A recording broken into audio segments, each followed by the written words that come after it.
Okay, what is up everyone? You're watching Nash. So I would like to preface this by saying that if someone were to help me, I believe that if someone were to help me or just present their opinion about how they feel about this particular topic when I was going through the situation, through this exact situation which I would be talking about, I think it would have massively helped me.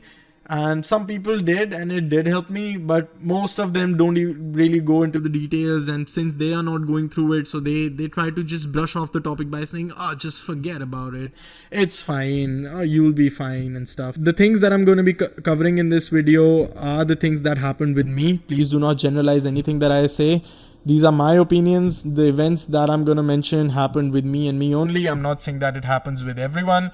If my situation matches with your situation, then you might be able to find some help through this video. But yeah, today we would be talking about cheating and being cheated on and stuff. Okay, by the way, the reason I'm wearing these sunglasses is because, as you can probably see in the reflection, there are like a bunch of lights that are blasting my eyes at this point. About like a year or two ago, I was cheated on by my ex. It is really hard to control your emotions, control what you want to say, what you want to do.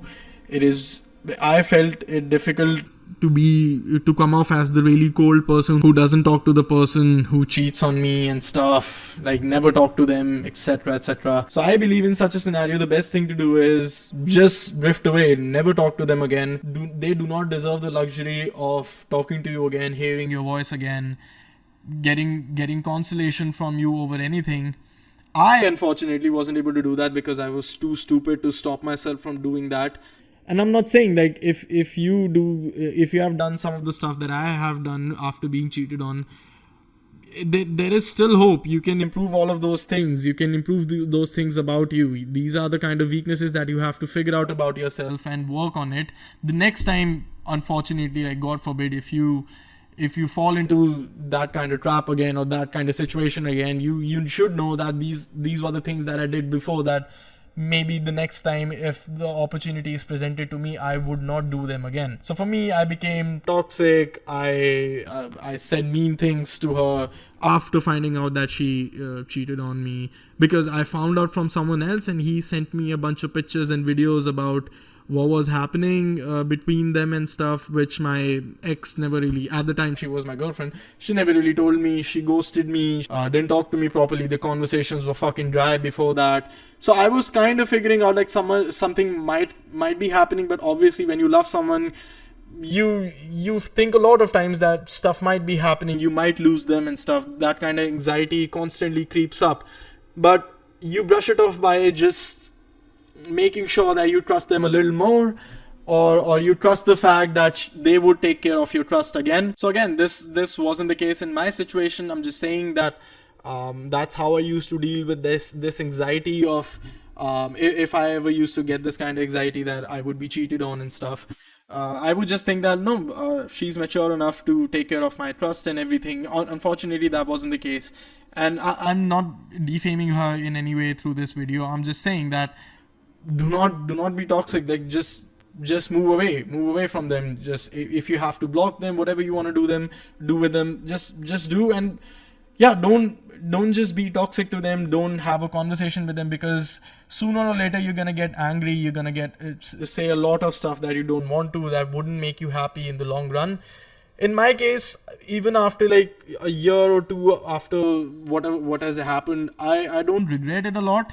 Reason being, I have forgiven myself for being stupid at that time, and I see hope in my behavior that the next time if I'm presented with such an opportunity, I would not repeat it again. I trust myself enough to have a working judgment the next time if God forbid this happens with me again. It's not really about the control as well. You just have to let things go.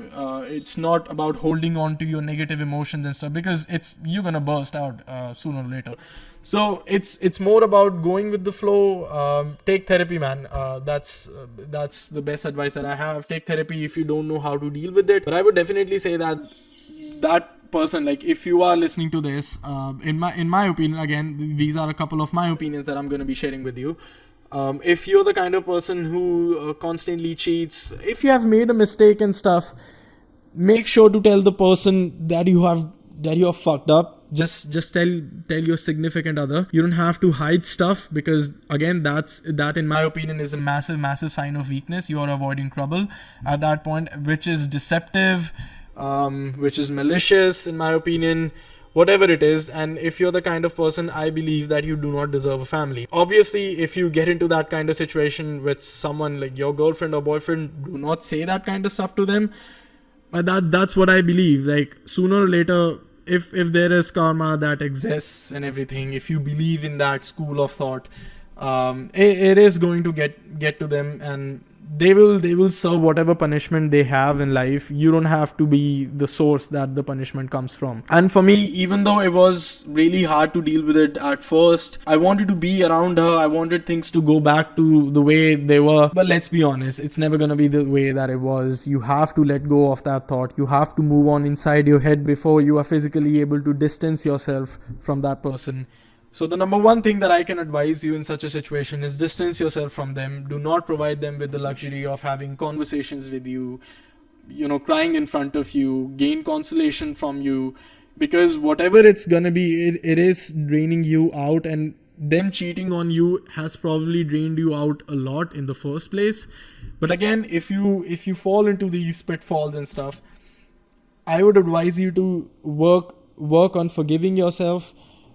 No one is perfect, neither was I. That's the whole point I'm making this video, because if someone told me about the mistakes that they made during the time they cheated, or they were cheated on, or whatever it was, just a regular breakup as well, so I would have felt better, because that gives you a feeling of like, I'm not the only one. That just proves to you that there are people, you get to share your pain a little bit. That is the kind of conversation I would have wanted at that time. Fortunately or unfortunately, I didn't have a lot of those conversations with people. My mother was the one that I had a lot of conversations with about this at the time. And if you can tell your family about that, well and good. If you can't, you should have friends who you can discuss this with a little bit. Also, do things in balance. Do not discuss this a lot, because it gets to your head. And if your conversations are 90% about how you were cheated on and stuff, it's gonna negatively affect you. If you want your brain to like move on from something, you have to do some other things in your life that diverts your brain's energy or like thought process towards that. So for me, it was about doing the things that I couldn't do when I was a little child. So playing a few games that I used to play when I was really young, like maybe 6-7 years old, or maybe 10 years old. I don't remember, but playing some really stupid games, talking to my friends a lot, going out. Do not isolate yourself. Again, another great advice that I can give you: do not isolate yourself. I know these are hard times, and you might be embarrassed to tell your friends about these things. You might feel that your friends are going to make fun of you and stuff. Again, positive company really helps with this kind of stuff. You can share stuff, and they would give you the due respect in the conversation that you deserve. But overall, you shouldn't isolate yourself. Like, overall, isolating yourself is probably one of the worst things that you can do, because for me, the amount of time that I was alone, which was very less, but there were times where at night I was alone and I had no one to talk to. Self-doubt creeps up. Again, grieving is also important. You should sit alone a little bit, grieve about this stuff. Cry a little about these things, because grieving is important as well. It is important for your brain to accept what has happened, and this is probably one of the first steps towards moving on. So I do get that. But again, grieving a lot or just escaping that feeling a lot by, get into smoking, having lots and lots of alcohol to numb your brain and senses about this, or just being in the company of like stupid people. Like, I don't even care if it sounds mean. Like, there are some stupid people that will advise you stupid things to do when you're going through a breakup, or when you are vulnerable in general. They would ask you if you want to like drink a little, or maybe you want to smoke a little. Don't get into that. Like, have your moral compass, or just have your intelligence keep working at that point. I would just say that, because if you learn to escape these feelings, it's gonna catch up to you later, and you would never learn how to deal with this if it happens again in your life. So the best thing that you can do is use this as an opportunity to learn how to deal with this. If it's really bad, if you think that you can't survive, good. That is how you are supposed to feel. That is exactly what's gonna make you strong at the end of the day. When you reach the end of the tunnel and you see a little bit of light, that would be the number one thing that would keep you going, given your experiences, what you have learned from them, how to deal with them again, how to spot people who are deceptive like that, how to not ignore the hints that you get during your relationship, that might lead to someone like, yeah, there are certain hints that you get, which really tell you the kind of person you are with. But yeah, you learn to ignore them if you aren't careful.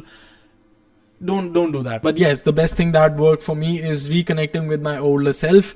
For me, it made my mind feel really healthy, that the fact that I was making new memories with people who I know aren't going to do that kind of stuff with me, right? Aren't going to deceive me and stuff. And whatever happens in the future happens. But in this moment, you need experiences that uplift you. Because if you focus too much on the negative feeling, for me, like when I found out about that, bro, it was hard to breathe. Like I didn't understand how should I react to this. My brain was numb. I was dehydrated. I was crying the whole day, probably the next day, and then the day after.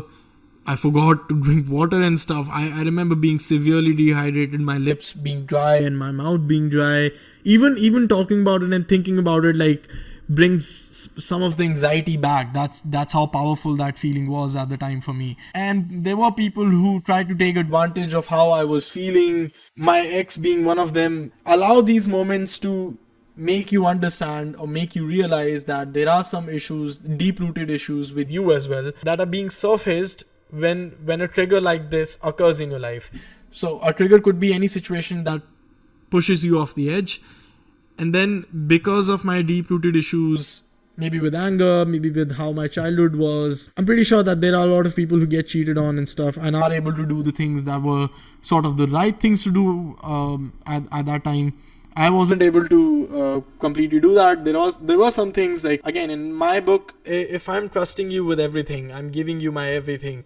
I understand there are like arguments and everything. You are allowed to break up with someone like me or whoever it is in your life that you want to drift away from. Break up, leave, then go away. That's fine. If you think that you can have like relationships with a couple different guys from a couple different places, you can sleep with them without telling the person who truly loves you and stuff, that to me is fucking malicious, and that to me is exactly why you don't deserve a family. Cheating on someone, it is really easy to not cheat on someone. It is really easy to not kiss someone, or not having someone lie down on you and fuck you and stuff. It is really easy to run away from those things. I have done that, right? I've had some opportunities to like lose control and stuff, but that to me shows how much of a moral compass you really have when you are able to function in those kind of situations. So even if you're not able to do that and you eventually end up cheating on someone and stuff, just be honest and tell them about it. It is extremely like, when you do that kind of stuff, to me, you came with the intention of destroying my life, and I would find a way to retaliate, whether it is me never letting you back in my life, which is what I did with my ex, or whether it is me saying mean stuff, which again, if I had the chance to do it again, I wouldn't. I would just ghost her if someone cheats on me.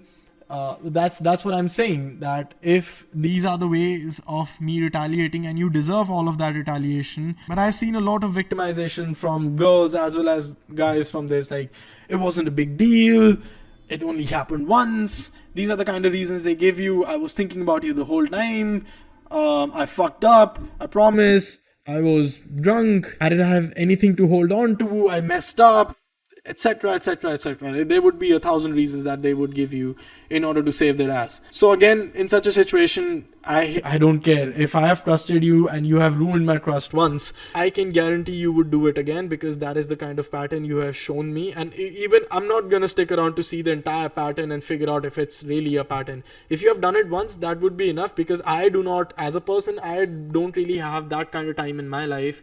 or that kind of emotional strength in my life to deal with this again and again and again. So if you condition your mind like that, if you have a mindset like that, you would be able to respect yourself in such a situation and would be able to move away a lot better than you think you can. And I believe I would have disrespected myself so much had I given her a chance again to like come into my life and everything. Don't do that. No matter how many memories you have with that person, how many dreams you saw with having them in those future situations, that you would buy a house with them, you would marry them eventually and stuff. That is kind of the problem. People who cheat can get really ungrateful really quickly. When I found out that my ex cheated on me, I like called her, like I was so angry. I will call her like 10, 15, 20 times. I don't even know. And I know there are some people who are judging me for being such a clingy boyfriend and stuff. I was not that kind of person. My actions fueled by my anger and everything, I just kept calling her and didn't pick up. Actually, she called me when she thought it was convenient to call me, because she knew that I have found out about her cheating and everything.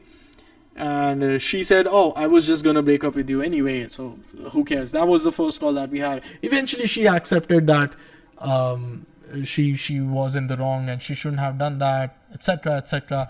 Again, I do not believe that she truly believed in those things. Whatever she said, she just said those things to find a way to get back in my life. She didn't regret anything that she did. Because that's the temporary kind of regret that people have. So this is the kind of stuff that you would want to avoid. That is why you should not talk to them, because it's not for like being in the revenge mode and like making sure that they get hurt when you don't talk to them. No, not talking to you helps you more than it helps them. When you're vulnerable, there are some things that you might believe that aren't true. Like anything that comes from a person who cheats and stuff isn't real, even if they are apologizing. Like I don't believe them. At least in my ex's case, I didn't believe her at the time, and I would still say that, like, even after I've moved on and everything, I'm not as hot-headed as I was back then.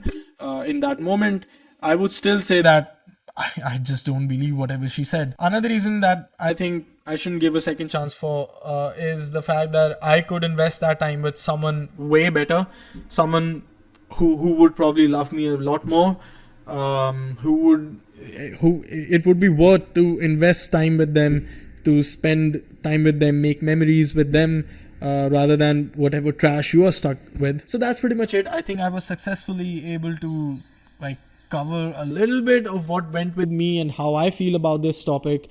And if there is someone who likes to add to it, obviously comment section is down there. Just go ham.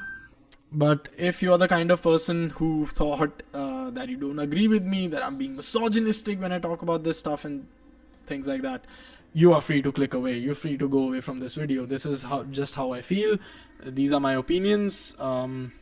Yeah, that's about it. You were watching Nash, and I'll see you in the next video. Thank you.